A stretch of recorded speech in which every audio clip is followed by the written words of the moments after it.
Margaret Dawson had everything she had ever dreamed of: a thriving career as a journalist, a beautiful home, and a loving husband, Walter.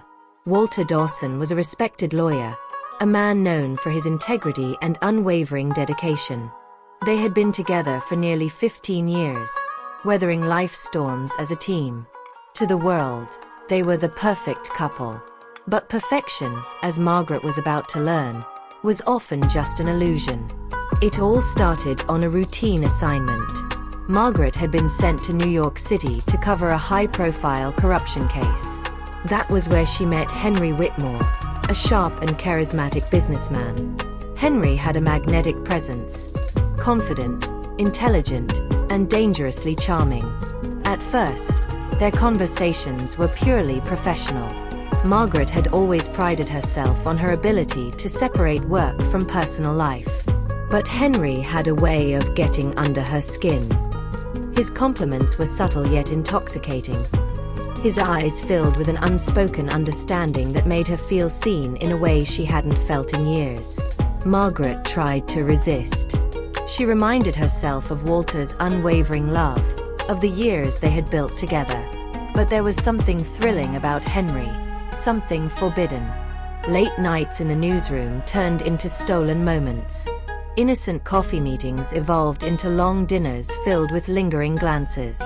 Margaret told herself it was just harmless flirtation. But deep down, she knew she was standing at the edge of a dangerous cliff. One night, after a particularly long work session, Henry leaned in closer. "Margaret, tell me honestly, are you happy?" The question struck her like a lightning bolt. Was she? She had spent so much time building her career, being the perfect wife, the perfect journalist. But had she lost herself in the process?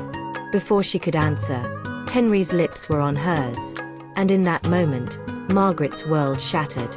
The affair began like a wildfire, intense, uncontrollable, and consuming. Every stolen moment with Henry felt exhilarating. Margaret convinced herself that she could keep it separate from her real life, that Walter would never suspect a thing. But lies have a way of unraveling. She started coming home later, making excuses that grew thinner with each passing day. Walter, ever the observant lawyer, noticed the change. "Margaret, is something wrong?" he asked one evening. "You've been so distant lately." Margaret forced a smile. "Just work stress. This case is taking up all my time." Walter nodded, but there was doubt in his eyes.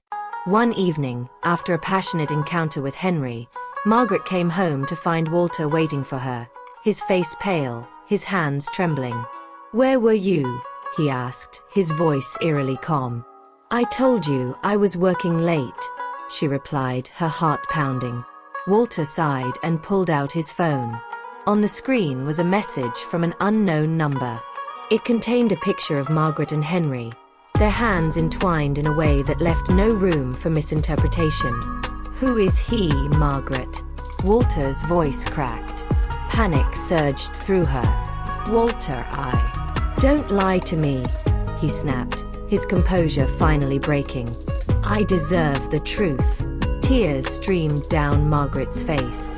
"His name is Henry. I never meant for this to happen, Walter. I love you." "Love?" Walter laughed bitterly. "If you loved me, you wouldn't have done this." Walter left that night, and Margaret's world came crashing down. The affair had not only shattered her marriage but also threatened her career. Someone, perhaps a jealous colleague, had leaked her affair to the press. The media pounced on the scandal.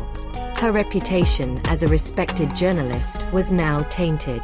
Sponsors pulled out, and her bosses debated whether she could still be the face of integrity. As for Henry, he disappeared as quickly as he had arrived. He was never looking for forever, only a fleeting passion, an escape. Margaret spent weeks trying to fix things with Walter, but some wounds are too deep to heal quickly. The betrayal cut too deep, and though Walter still loved her, he couldn't look at her the same way. She nearly lost everything: her career, her marriage, and most of all, herself.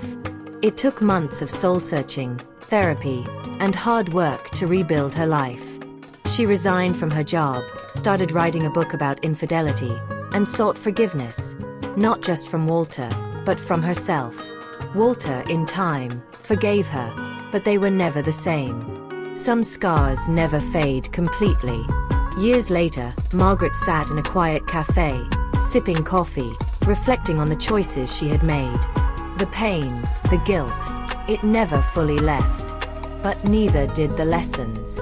As she opened her laptop to continue her book, she knew one thing. Mistakes don't define a person. What they do afterward does. And so, she wrote.